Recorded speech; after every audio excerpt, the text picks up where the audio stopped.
तो दोस्तों देखते हैं 10th का प्रश्नावली 5.3 5.1 और 2 नहीं देखे हो तो देख लेना, प्लेलिस्ट बना है 10th का, उस समझ के आओगे तो आसानी जाएगी समझने में यहाँ के सवालों को। तो चलिए शुरू करते हैं। इसमें हम फार्मूलाज लिख लेते हैं पहले। तो पहला आएगा ए एन बराबर होता है ए प्लस एन माइनस 1 डी। ये वाला फार्मूला 5.2 से अप्लाई हुआ है और ये 5.3 में भी आएगा। और एक और होता है एस एन बराबर एन बटे 2 बड़ा कोष्टक 2a प्लस एन माइनस 1 और यहाँ डी। ये एस एन है, इसे योग बोलते हैं। योग मतलब धन होता है, मतलब जोड़।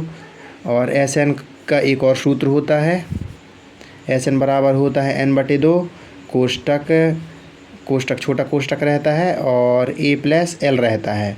और यहाँ जो एल है उसे हम ए एन लिखते हैं। तो एस एन बराबर हम एन बटे 2 लिख देते हैं और यहाँ कोष्टक ए की जगह ए और प्लस यहाँ एल का मान ए एन, तो यहाँ एल की जगह ए एन लिख सकते हैं हम। तो ये हो गया और ये हो गया, ये दोनों मान के चलो तो सेम आ हैं। तो चलिए अब शुरू करते हैं। प्रश्न पहला देखते हैं। तो पहला का पहला नंबर देखें तो लिखा है निम्नलिखित समांतर श्रेणियों का योग ज्ञात कीजिए। अब योग ज्ञात कीजिए लिखा है, तो आई नंबर अगर देखें तो यहाँ लिखा है 2 7 12 10। तो इसमें हम ए का मान लिख लेंगे, तो ए का मान आ जाएगा अपने पास 2। फिर डी का मान देखें तो 7 ऋण 2 आ जाएगा, तो बराबर 5 बचेगा। और फिर लास्ट में लिखा है 10, तो ये 10 पदों तक मतलब एन बराबर आ जाएगा 10। और हमें क्या ज्ञात करना है एस एन, तो एस एन बराबर क्वेश्चन मार्क और एस एन का सूत्र लगा लेते हैं। चूँकि एस एन इक्वल्स टू होता है एन बटे 2 बड़ा कोष्टक 2a प्लस एन माइनस 1 और यहाँ डी, ये अपना सूत्र होता है। तो एस एन इक्वल्स टू लिख लेते हैं, एन का मान अपने पास है 10 और बट्टे में 2 तो बट्टे में 2 और यहाँ बड़ा कोष्टक और फिर 2 है तो 2 गुणा ए का मान अपने पास है 2 धन एन का मान अपने पास आ गया है 10 ऋण है तो ऋण 1 तो 1 लिख लेते हैं, कोष्टक बन तो कोष्टक बन, डी का मान अपने पास है 5 और कोष्टक बन तो कोष्टक बन। तो एस एन इक्वल्स टू लिख लेते हैं और यहाँ 2 एकम 2 2 पंचे 10 कट गए तो काट देते हैं, 5 है तो 5 कोष्टक लगा लेते हैं। यहाँ 2 दूनी 4 आ जाएगा धन 10 में से 1 जाएगा 9 बचेगा और 9 पना होता है 45 कोष्टक मतलब गुणा, इसलिए हम गुणा कर रहे हैं। 10 में से 1 गया 9 और कोष्टक मतलब गुणा और 5 तो 9 पना 45। तो एस एन इक्वल्स टू 5 है तो 5 कोष्टक मतलब गुणा और 45 और 4 49 हो जाएगा। तो इसे हम गुणा कर लेते हैं, तो 9 पना 45 5 हासिल की 4 5 को 20 4 24 245 आंसर आएगा। यही प्रश्न पहला का आंसर है। अब दूसरा देख लेते हैं।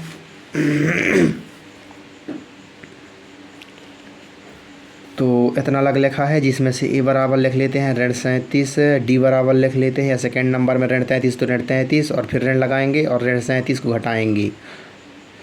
तो डी लिख लेंगे बराबर ऋण 33 है तो ऋण 33, ये ऋण धन बन जाएगा, कई कोष्टक मतलब गुणा होता है और गुणा होगा ऋण का तो धन हो जाएगा और 37 है तो 37। तो डी बराबर ऋण 33 और धन 37 करोगे तो आ जाएगा 4।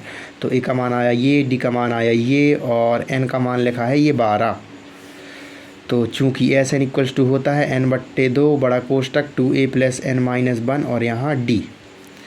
तो लिख लेते हैं हम एस एन इक्वल्स टू यहाँ एन का मान अपने पास है 12 और बट्टे में 2 है तो 2 कोष्टक चालू 2 गुणा ए का मान अपन देखते हैं तो ऋण 37 है धन एन का मान देखें तो अपने पास 12 है, फिर यहाँ ऋण है तो ऋण 1 है तो 1 और डी का मान देखें तो 4 है। अब आगे देखते हैं 2 एकम 2 2 छक्का 12। तो एस एन इक्वल्स टू यहाँ 6 है कोष्टक चालू तो कोष्टक चालू। अब 37 दूनी देखें तो 35 दूनी 70 74 ऋण 74 आ जाएगा 37 दूनी और धन 12 में से 1 जाएगा 11 बचेगा और कोष्टक मतलब गुणा, तो 11 गुणे 4 करेंगे तो 11 चौके 44।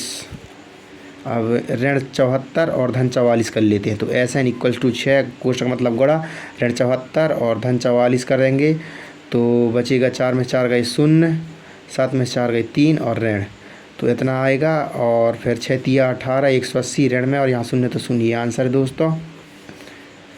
थर्ड नंबर देख लेते हैं।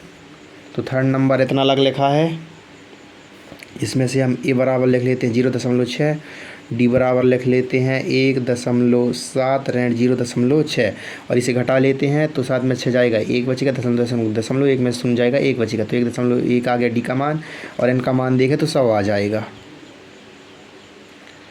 और चूँकि एस एन इक्वल्स टू होता है एन बट्टे 2 2a प्लस n माइनस 1 और यहाँ d। S N equals to लिख लेते हैं। एन का मान अपने पास आ जाता है 100 और बटे में 2 बड़ा कोष्टक 2 गुणित ए का मान 0.6 धनुर्धन एन का मान अपने पास 100 ऋण 1 और डी का मान देखें तो डी का मान है 1.1। तो 2 एकम 2 2 पंचे 10 और 0 तो 0। तो एस एन इक्वल्स टू 50 आ गया। कोष्टक लगाते हैं और यहाँ 6 दूनी 12 हो जाएगा और यहाँ दशमलव एक ठो संख्या तो यहाँ भी दशमलव के बाद एक ठो संख्या आ जाएगा और फिर धन है तो धन 100 में से 1 जाएगा तो 99 और 99 गुणा 99 लिख लेते हैं और गुणा कोष्टक मतलब गुणा तो गुणा यहाँ 1.1 है तो 1.1। अब एस एन बराबर फिर लिख लेते हैं 50 लिख लेते हैं कोष्टक 1.2 तो 1.2 धन है तो धन। अब 99 कम 99 की 9 हासिल की 9 99 कम 99 और 99 और 9 108 हो जाएगा और दशमलव एक संख्या तो दशमलव के बाद एक ठो संख्या। अब जोड़ लेते हैं आगे कोष्टक बंद करके 50 तो 50 लिख लेंगे एस एन बराबर 50 और कोष्टक मतलब गुणा एस एन बराबर 50 और कोष्टक मतलब गुणा। अब देखते हैं यहाँ इन दोनों को जोड़ते हैं 108.9 108.9 और 1.2 तो 9 2 11 की हासिल की 1 8 और 1 9 और 1 10 की 0 हासिल की 1 11 ये तो अपना आ जाएगा 11 0 1 इतना। अब गुणा करते हैं हम लोग तो एस एन इक्वल्स टू 5 एकम 5 आ जाएगा पशुन्नम 0 आ जाएगा 5 एकम 5 आ जाएगा 5 एकम 5 और यहाँ एक ठो 0 तो 0 और दशमलव एक ठो संख्या तो दशमलव बाद एक ठो संख्या। अब ये दशमलव 0 बस बचा है तो 0 को छोड़ के 5 5 0 5 ये आंसर। नेक्स्ट देखते हैं चौथा नंबर। तो चौथा नंबर में ए बराबर आ जाएगा 1/15 और डी बराबर आ जाएगा 1/12 और ऋण 1/15। अब इसे सॉल्व कर लेते हैं हम तो 12 ऋण का सवाल करेंगे हम यहाँ तो 12 पंचे 60 हो जाएगा और हासिल की 6 12 एकम 12 और 6 हो जाएगा 18 15 एकम 15 और यहाँ ऋण है तो ऋण और 12 एकम 12 तो बराबर 15 में से 12 जाएगा तो बचेगा 3 और बटे में 180। अब काट लेते 3 एकम 3 3 6 18 और 0 मतलब डी का मान आ गया अपना 1/60 और एन का मान देखें तो यहाँ लिखा है 11। अब आगे सॉल्व करते हैं। चूँकि एस एन इक्वल्स टू होता है n/2 बड़ा कोष्टक 2a प्लस n माइनस 1 और यहाँ d तो S N equals to N का मान अपने पास है 11 और बटे में 2 बड़ा कोष्टक 2 गुणित ए का मान अपने पास है 1/15 धन एन का मान देखें तो एन का मान अपने पास है 11 ऋण 1 और डी का मान देखें तो डी का मान है 1/60। ये तो कटेगा नहीं तो इसी जस का तस उतारते जाते हैं। आगे देखते हैं होता कहाँ है। कोष्टक लगाते हैं 2 एकम 2 हो जाएगा और बट्टे में 15 धन 11 में से 1 जाएगा 10 बचेगा और तो 10 लिख लेते हैं और कोष्टक मतलब गुणा और यहाँ 1/60 तो 1/60 10 एकम 10 10 छक्का 60। आगे देखते हैं n बराबर 11/2 तो 11/2 कोष्टक यहाँ 2/15 तो 2/15 धन है तो धन और 1 एकम 1 हो जाएगा और बटे में बचा है 6। अब इसे यहीं आगे सॉल्व कर लेते हैं तो 11/2 तो 11/2 और फिर देखें तो यहाँ धन का सवाल कर लेते हैं कोष्टक मतलब गुणा तो गुणा लगा लेते हैं 15 2 30 45 चौको 60 55 75 छिक्का 90 तो यहाँ 90 आ गए। अब 6 गुणा करेंगे तो 6 दूनी 12 आ जाएगा धन है तो धन और 15 एकम 15 तो एस एन इक्वल्स टू 11/2 आ जाएगा। और फिर आगे देखें तो यहाँ बड़ा कोष्टक लगा लेते हैं। अरे यार बड़ा कोष्टक नहीं ये गुणा लगा है तो गुणा लगाएंगे गुणा बड़ा कोष्टक नहीं इतना सॉल्व कर रहे हैं और 12 और 15 देखें तो 12 15 हो जाएगा कितना 27 और बटे में कितना है 90 तो देखते हैं 3 नाम 27 3 तिया 9 और 3 शून्यम 0 3 तिया 9 3 एकम 3 3 शून्यम 0 यहाँ 11 तिया 33 आ जाएगा और 10 दूनी 20 तो आंसर दोस्तों एक बार देख लेते हैं आंसर क्या आया इसमें 5.3।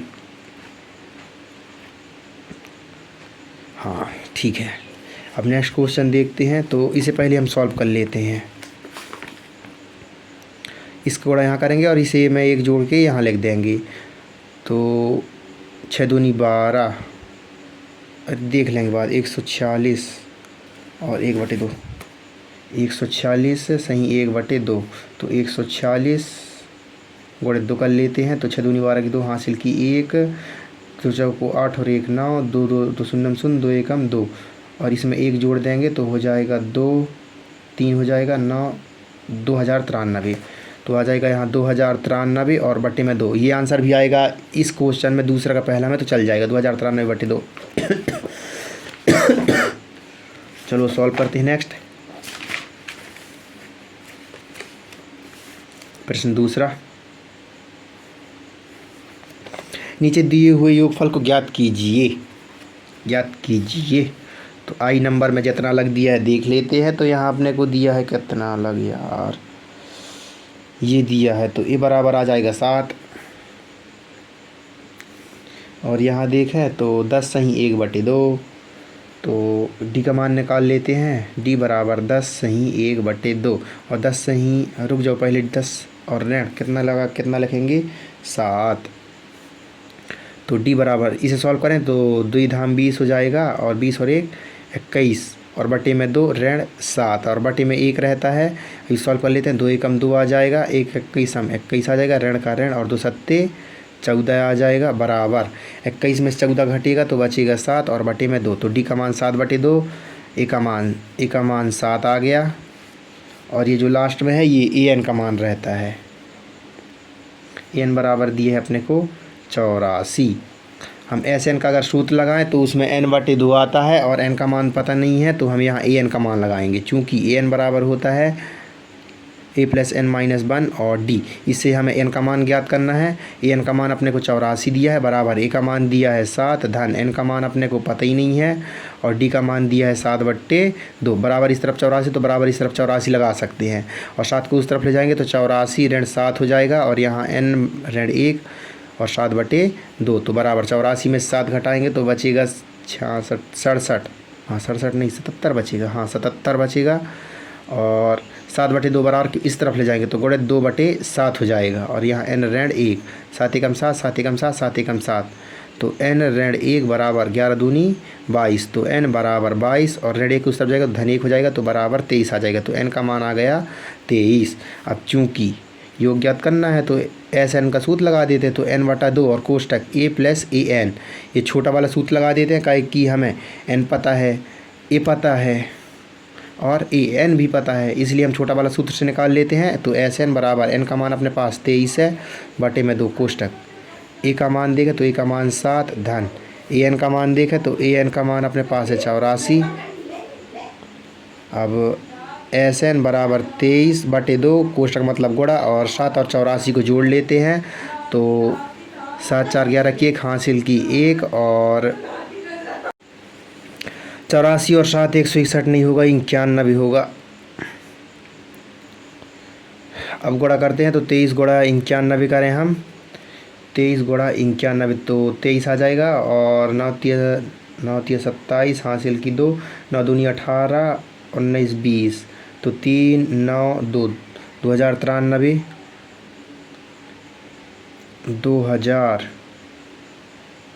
यही आंसर था दोस्तों 2093 बटे 2। अब आगे चलते हैं नेक्स्ट क्वेश्चन। तो सेकंड नंबर देखते हैं इसी का।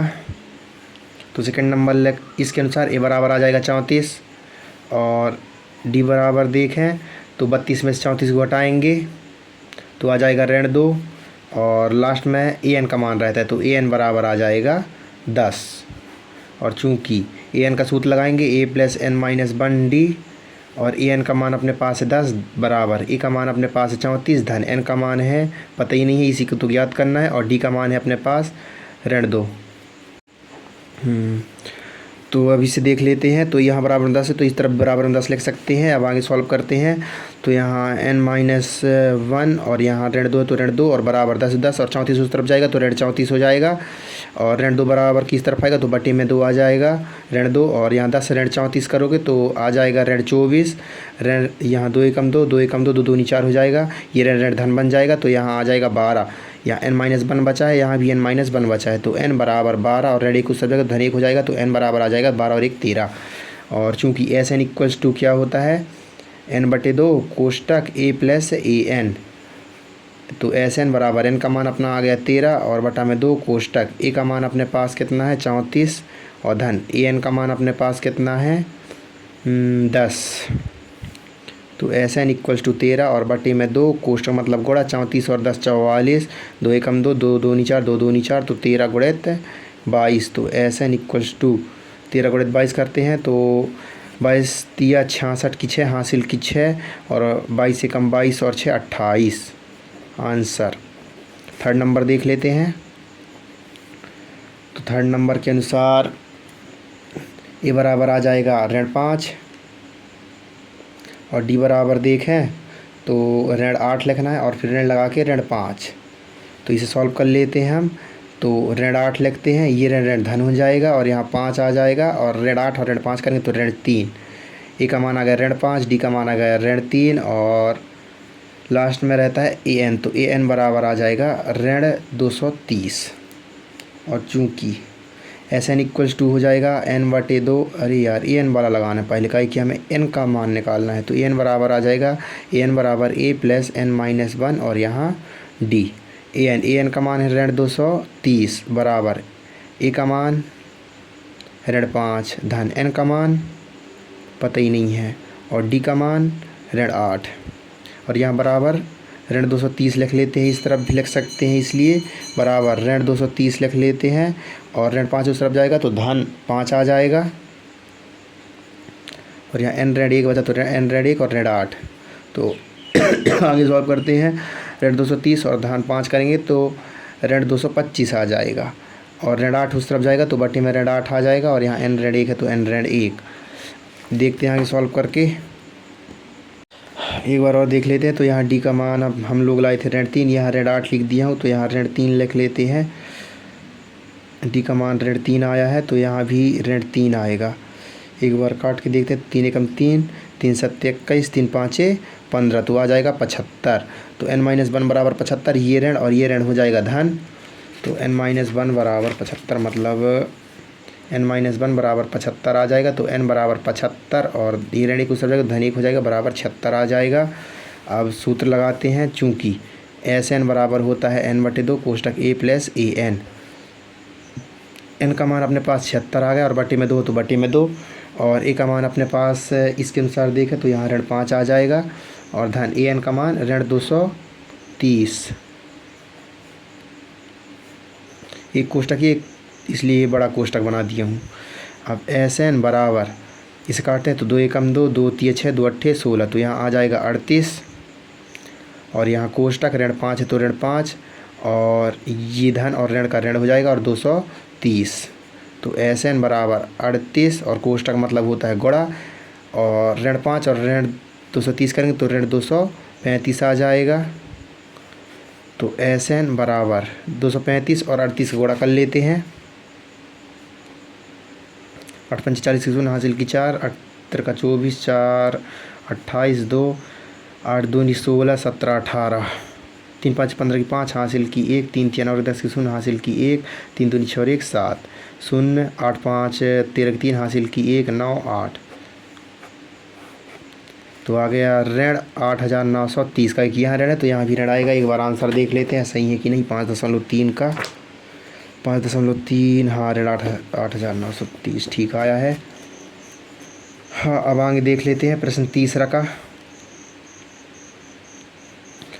तो प्रश्न तीसरा देखें तो यहाँ ए बराबर लिखा है आई नंबर में 5, डी बराबर लिखा है 3, ए एन बराबर लिखा है 50 और n बराबर क्वेश्चन मार्क और एस एन बराबर क्वेश्चन मार्क ज्ञात करना है। तो ए बराबर दिया है अपने को 5।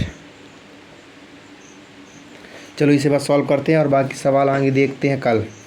तो देख लेते हैं हम पहले ए एन का सूत्र लगाते हैं जिससे ए मिल जाएगा। चूँकि ए एन बराबर होता है a प्लस n-1 और यहाँ d। तो ए एन का मान अपने पास है 50 बराबर ए का मान अपने पास है 5 धन n का मान तो पता ही नहीं है और d का मान अपने पास है 3। यहाँ 50 है तो बराबर यहाँ 50 लगा सकते हैं और 5 को उस तरफ ले जाएंगे तो 50 ऋण 5 हो जाएगा और ये बटे में आ जाएगा 3 और यहाँ n ऋण 1 बचेगा। तो n ऋण 1 बराबर 50 में से 5 जाएगा 45 बचेगा और बटे में 3 अभी से काटे 3 एकम 3 3 एकम 3 3 5 15 तो 15 आ जाएगा। तो n बराबर 15 ऋण 1 उस तरफ जाएगा धन 1 आ जाएगा। तो n बराबर 15 और 1 16 तो n का मान 16 आ गया। अब चूँकि एस एन बराबर होता है n बटे 2 कोष्टक a प्लस ए एन। तो एस एन बराबर एन का मान अपने पास आ गया 16 और बटे में 2 कोष्टक ए का मान अपने पास है 5 और ए एन का मान है 50। तो ए की जगह में 5 धन ए एन का मान 50। तो एस एन इक्वल्स टू 2 एकम 2 2 अट्ठे 16 हो जाएगा। तो 8 लिख लेते हैं, 50 और 5 55 हो जाएगा। तो गुणा कर लेते हैं, 8 पंचे 40 की शून्य हासिल की 4, 8 पंचे 40 4 44 यहाँ तब लिखना है। और एन बराबर हम लोग 16 लाए थे तो 16 लिख लेते हैं और एस एन बराबर आया है 440। यही आंसर है।